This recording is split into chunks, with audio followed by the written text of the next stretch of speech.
साथियों नमस्कार। स्वागत करता हूं मैं आपका शाश्वत एसआर क्लासेज में।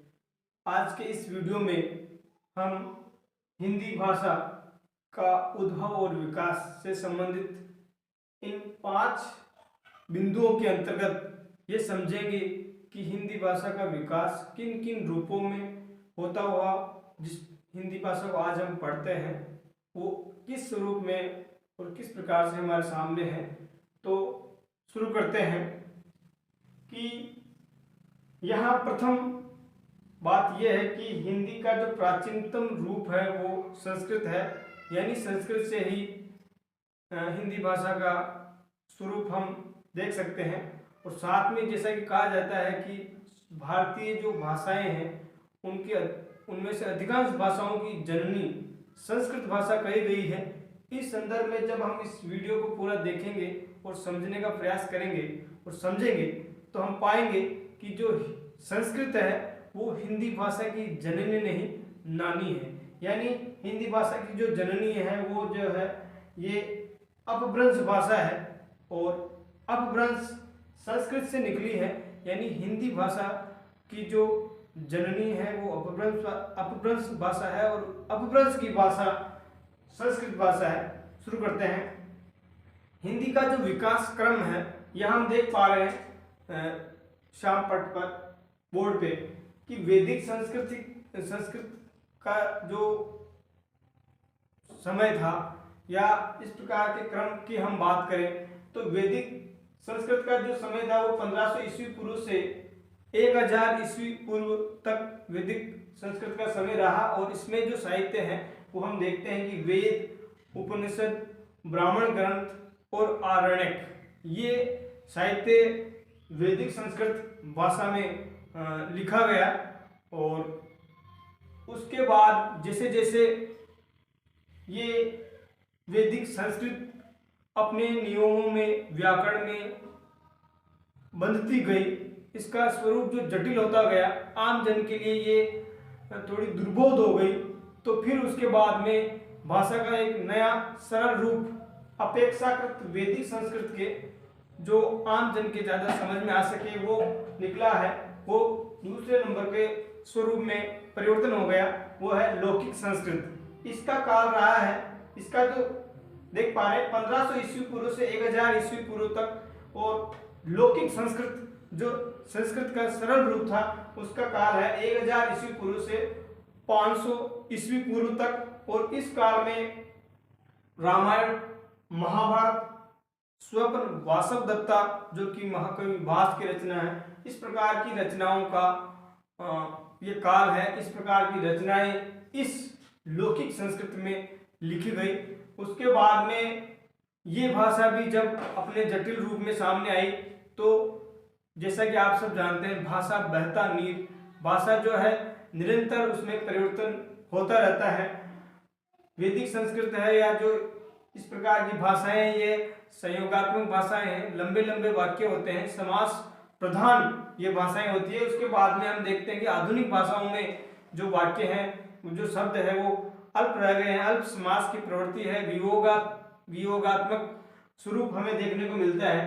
तो इसके बाद में आती है पाली भाषा। जो पाली भाषा का जो समय है वो 500 ईस्वी पूर्व से 1 ईस्वी तक यानी ईसा के जन्म तक हम इसको मान सकते हैं। और इसमें साहित्य जो हमें मिलता है वो है बौद्ध साहित्य एवं अश्वघोष का जो बुद्ध चरित्र उन्होंने लिखा, इन साहित्य की जो भाषा है वो पाली भाषा है। तो ये जनसामान्य की भाषा थी। लौकिक संस्कृत की अपेक्षा ये जो भाषा है पाली ये ज्यादा जनसामान्य की भाषा थी, जनता के ज्यादा समझ में आ सकने वाली भाषा थी। हम जानते हैं कि महात्मा बुद्ध ने सामान्य जन को जो अपने उपदेश दिए वो सभी उपदेश पाली भाषा में है। इसके बाद में हम देखते हैं कि पाली भाषा के बाद में भी भाषा रुकी नहीं, निरंतर वो उसमें विकास या परिवर्तन होता रहा। तो उसके बाद में जो हम अगला भाषा का स्वरूप देखते हैं तो वो है प्राकृत भाषा। इसका है 1 ईस्वी से 500 ईस्वी तक। तो इसके अंतर्गत है जैन धर्म ग्रंथ इसी भाषा में लिखे गए हैं। यानी पाली भाषा में तो बौद्ध साहित्य लिखा गया है और प्राकृत जो भाषा है उसमें जैन धर्म ग्रंथ और जैन भगवान महावीर की जो शिक्षाएं हैं वो इसी भाषा में हमें मिलेगी। इसके बाद में हम देखते हैं कि अपभ्रंश। अपभ्रंश है 500 ईस्वी से लगाकर 1000 ईस्वी तक, और यही भाषा का अंतिम रूप है जिससे हमारी हिंदी का विकास होता है, इसका जन्म होता है। यहाँ लिखा है वर्तमान हिंदी, यानी अपभ्रंश के तुरंत बाद में या अपभ्रंश के अवसान काल के बाद में वर्तमान हिंदी का स्वरूप हमें दिखाई देता है। वो है 1000 ईस्वी से लगाकर अब तक का जो काल रहा है। और इसमें भी हम जो है हिंदी साहित्य का जो इतिहास हम पढ़ते हैं वो इसी काल के अंतर्गत हम पढ़ते हैं। लेकिन साथ में यही है कि हमें ये पता होना चाहिए कि हमारी भाषा जो जिसको हम पढ़ रहे हैं, जिसको हमने विषय के रूप में चुना है, उसका विकास कैसे हुआ है, उसका उद्भव कैसे हुआ है, उसके कौन कौन से सोपान रहे हैं। साथ में हिंदी साहित्य में इसी काल में जो 1000 ईस्वी से लगा के अब तक रचित रचनाओं, रचनाकारों और उसमें जो प्रवृत्तियां हमें देखने को मिलती है वो इसी काल के अंतर्गत हम पढ़ते हैं। और यही सबसे महत्वपूर्ण काल है जिसमें हम अपनी हिंदी को निरंतर और आधुनिक स्वरूप में बदलते हुए देखते हैं। अब इसमें ये जो प्रथम बिंदु है, इसके बाद में यहाँ जो ये तीर का निशान है ये दर्शा रहा है कि ये जो अपभ्रंश भाषा है इससे एक तो विभिन्न प्रकार के अपभ्रंश के स्वरूप निकले और उन अपभ्रंशों से आधुनिक आर्य भाषाओं का विकास हुआ है। तो आधुनिक आर्य भाषाओं का जन्म अपभ्रंश से यानी 5वीं अवस्था से इस प्रकार से हुआ है। और साथ में ये बता दूं कि जो समय यहाँ दे रखा है वो एक मोटा मोटा अनुमान है। ये जरूरी नहीं है कि 1000 ईस्वी के बाद में संस्कृत में कोई रचना नहीं लिखी गई या 1 ईस्वी से 500 ईस्वी तक संस्कृत में कोई रचना ही नहीं थी, लेकिन मुख्य प्रवृत्ति इस प्रकार की रही है और अब भी संस्कृत भाषा में साहित्य रचा जा रहा है। जैसा कि हम देखते हैं कि अगर आज भी अगर छायावादी साहित्य की कोई रचना या कोई कविता में देखने को मिलती है तो इसका मतलब ये नहीं है कि छायावाद अब नहीं रहा तो उसकी रचना आ ही नहीं सकती। वो तो उसमें जो प्रवृत्तियां होती है, जो उसमें मुख्य बिंदु होते हैं, उसके आधार पर ये तय होता है कि ये किस प्रकार के भाषा है, किस प्रकार की रचना है। उसके बाद में हम देखते हैं कि अपभ्रंश का जो रूप है ये 1 2 3 6 रूप है और इस 6 रूपों से आधुनिक भारतीय आर्य भाषाओं का विकास हुआ है। तो हम देखते हैं कि ये जो शोरसेनी अपभ्रंश है, हालांकि प्राकृत के भी विभिन्न रूप थे, लेकिन हम सरल रूप में समझने के लिए एक मुख्य बातों को लेते हुए शोरसेनी अपभ्रंश और इससे आधुनिक आर्य भाषा है जो निकली है वो है पश्चिमी हिंदी, राजस्थानी, पहाड़ी और गुजराती। ये अपभ्रंश के शोरसेनी रूप से निकली हुई है। इसके बाद में मागधी में बिहारी, बांग्ला, उड़िया, असमिया, ये 4 आर्य भाषाओं का विकास हुआ है मागधी अपभ्रंश से। और इसी के साथ इसके आगे अर्धमागधी अपभ्रंश से पूर्वी हिंदी, आधुनिक आर्य भाषा जो है पूर्वी हिंदी, उसका विकास हुआ है। और पेशाची से लहदा, पंजाबी, इन भाषाओं का विकास हुआ है। ब्राह्मण, इससे सिंधी भाषा का विकास हुआ है। और पेशाची यानी जो भारत के पंजाब और हिमाचल प्रदेश से पश्चिमी की तरफ से जो लगता हुआ हिस्सा है पाकिस्तान का, उसमें पश्चिमी पाकिस्तान यानी जो पाकिस्तान का पंजाब है और पूर्वी पंजाब यानी हमारा भारत का जो पंजाब है उसमें ये भाषाएं विकसित हुई है। ब्राह्मण यानी सिंध, इनसे भी ऊपर,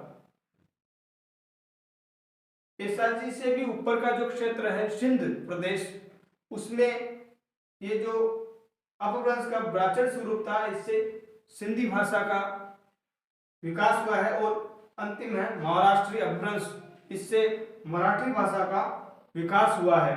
तो हम देखते हैं कि इस प्रकार से शुरुआत के तौर पे जो हमारी भाषा थी वो वैदिक संस्कृत से प्रारंभ होकर 5वीं अवस्था अपभ्रंश से किन किन रूपों का विकास हुआ है, उनसे हम आजकल जो भाषाएं देख पा रहे हैं, जो सुनते हैं, उन भाषाओं का इस रूप में विकास हुआ है। इसके बाद की स्थिति ये है, और इसके बाद में ये जो अपन यहाँ तीर का निशान देख रहे हैं कि अपभ्रंश से के इन रूपों से आधुनिक इन आर्य भाषाओं का विकास हुआ है। इसके बाद में जो हिंदी हम देखते हैं, हमारी भाषा जिसका हम अध्ययन करते हैं, जिसके हम विद्यार्थी हैं, तो का हिंदी की जो भाषा है और इसकी जो उपभाषाएं हैं, और उपभाषाओं के बाद में इसकी जो उपबोलियां हैं, आप जानते हैं बोलियों में लिखित साहित्य नहीं मिलता, तो इसके अंतर्गत हम देखते हैं कि ये हिंदी भाषा है, इसमें कौन कौन से स्वरूप या कौन कौन से अपभ्रंश हमारी हिंदी में मुख्य रूप से हमारी हिंदी का वर्तमान हिंदी का विकास या हमारी वर्तमान हिंदी की उपभाषाओं का विकास अपभ्रंश के जिन रूपों से हुआ है, वो हम देख पा रहे हैं कि एक तो शोरसेनी है, यहाँ पश्चिमी हिंदी, राजस्थानी, पहाड़ी, और मागधी में बिहारी, और अर्धमागधी पूर्वी हिंदी। यानी हम हिंदी का जो हम स्वरूप देखते हैं, उसका विकास हम देखते हैं, तो अपभ्रंश के इन तीन रूपों से, शोरसेनी, मागधी, अर्धमागधी, तो इन रूपों से इस प्रकार से आगे हम और देखते हैं कि हिंदी की जो उपभाषाएं हैं, शोरसेनी अपभ्रंश से ये पश्चिमी हिंदी, राजस्थानी और पहाड़ी, ये तीन उपभाषाएं यहाँ ली गई हैं। पश्चिमी हिंदी, पूर्वी हिंदी, राजस्थानी, पश्चिमी हिंदी, राजस्थानी इससे ली गई है। तो अब पश्चिमी हिंदी के जो स्वरूप है, पश्चिमी हिंदी के जो 5 उपभाषाएं हैं, उसमें से इसके अंतर्गत जो बोलियां हैं, यहाँ हम देख पा रहे हैं शोरसेनी से पश्चिमी हिंदी, राजस्थानी, पहाड़ी, पश्चिमी हिंदी, राजस्थानी, पहाड़ी इस शोरसेनी अपभ्रंश से निकली हुई है। उसके बाद में हम देख पा रहे हैं कि मागधी से बिहारी, ये बिहारी, और अर्धमागधी से है पूर्वी हिंदी, अर्धमागधी से पूर्वी हिंदी। तो हिंदी के इन रूपों से अपभ्रंश के रूप के बाद में भी अब हम हिंदी के अंतर्गत हिंदी के जिस स्वरूप से परिचित होते हैं, जिस स्वरूप को देखते हैं, और जिस बोलियों में, जैसे हम जानते हैं कि मध्यकाल में जो हमारे साहित्य, हमारी हिंदी में जो साहित्य के अंतर्गत जो सबसे प्रमुख भाषा थी या जो सबसे प्रमुख उपभाषा काम आ रही थी, वो अवधी और ब्रज भाषा थी, और रीतिकाल में आते आते जो साहित्य की जो भाषा है वो ब्रज भाषा रह गई, और आधुनिक काल में आते आते खड़ी बोली रह गई। तो इसके अंतर्गत अपभ्रंश के बाद में इसके स्वरूपों से, 3 स्वरूपों से, शोरसेनी, मागधी, अर्धमागधी, इन स्वरूप अपभ्रंश के स्वरूपों से हम 5 उपभाषाएं यहाँ देख पा रहे हैं, 3 यहाँ, 1, 4 और 5। इससे पश्चिमी हिंदी के अंतर्गत जो है 5 उपभाषाएं या बोलियां हम देखते हैं, खड़ी बोली, ब्रजभाषा, हरियाणवी, कन्नौजी, बुंदेली, ये 5 जो बोलियां हैं ये पश्चिमी हिंदी से संबंधित है। पश्चिमी हिंदी हम देख पा रहे हैं शोरसेनी अपभ्रंश से संबंधित है। इसके बाद में पूर्वी हिंदी जो अर्धमागधी अपभ्रंश से निकली है। पूर्वी हिंदी में है अवधी, बघेली, छत्तीसगढ़ी, ये 3 बोलियां आती है। राजस्थानी में है 4 बोलियां आती है, मारवाड़ी, ढूंढाड़ी, मेवाती और मालवी। और इसके बाद में है पहाड़ी, पहाड़ी में पश्चिमी पहाड़ी, मध्यवर्ती पहाड़ी जिसमें कुमायूनी और गढ़वाली इसके प्रमुख स्वरूप है। कुछ विद्वान 2 ही जो है पहाड़ी जो उपभाषा है, इसके बोलियां जो 2 ही मानते हैं, और कुछ विद्वान 3 मान लेते हैं। तो यहाँ पूर्वी पहाड़ी यानी नेपाली, इसके अंतर्गत 3 भी मानी जाती है और 2 भी मानी जाती है। जब हम 3 मानते हैं तो हिंदी की कुल बोलियां 18 हो जाती है, और जब हम पूर्वी पहाड़ी और नेपाली को नहीं गिनते हैं तो हिंदी की कुल बोलियां 17 हो जाती है। यहाँ हम गिन के देखेंगे, लेकिन पहले इसके बाद में ये है बिहारी। तो बिहारी में भी 3 बोलियां हैं, भोजपुरी, मैथिली और मगही। तो हम गिनते हैं 5, 6, 7, 8, 9, 10, 11, 12, 13, 14, 15, 16, 17, 18। तो हिंदी के अंतर्गत जो हिंदी भाषा के अंतर्गत जो 5 उपभाषाएं हैं, और 5 उपभाषाओं के अंतर्गत 18 बोलियां हैं, जिसका हम हिंदी के अंतर्गत, हिंदी प्रदेश के अंतर्गत अध्ययन करते हैं।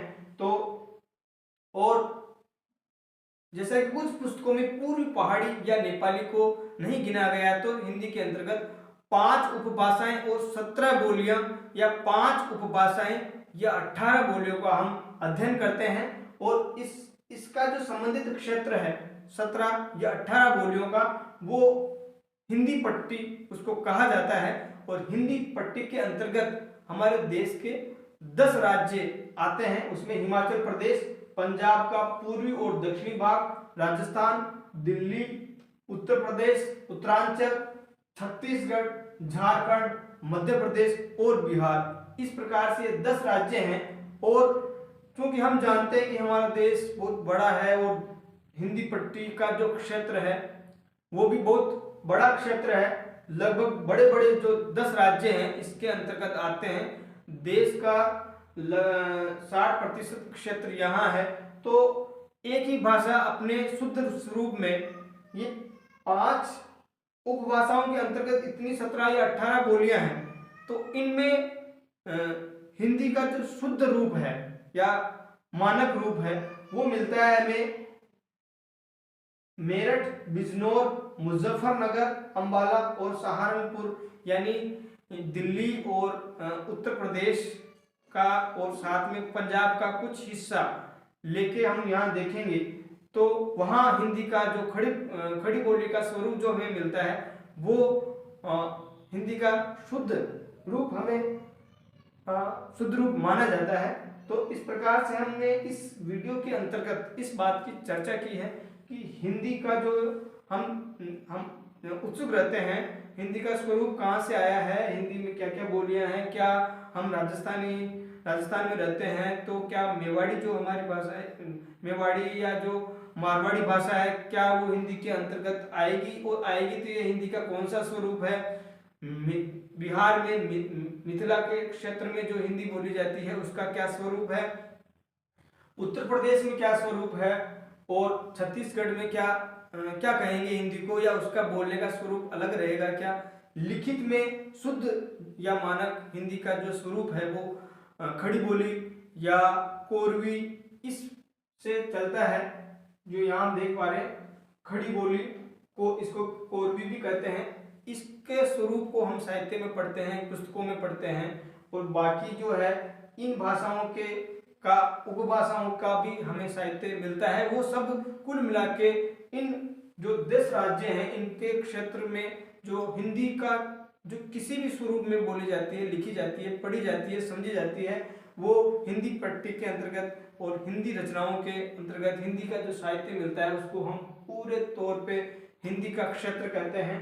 तो इस प्रकार आज के इस वीडियो में हमने देखा कि हिंदी की जो उत्पत्ति हुई है, उद्भव हुआ है, उसका वो किससे हुई है और किस प्रकार से आज तक के स्वरूप में ये आई है, और इसका जो प्राचीनतम रूप जो संस्कृत है और इसका जो अभी जो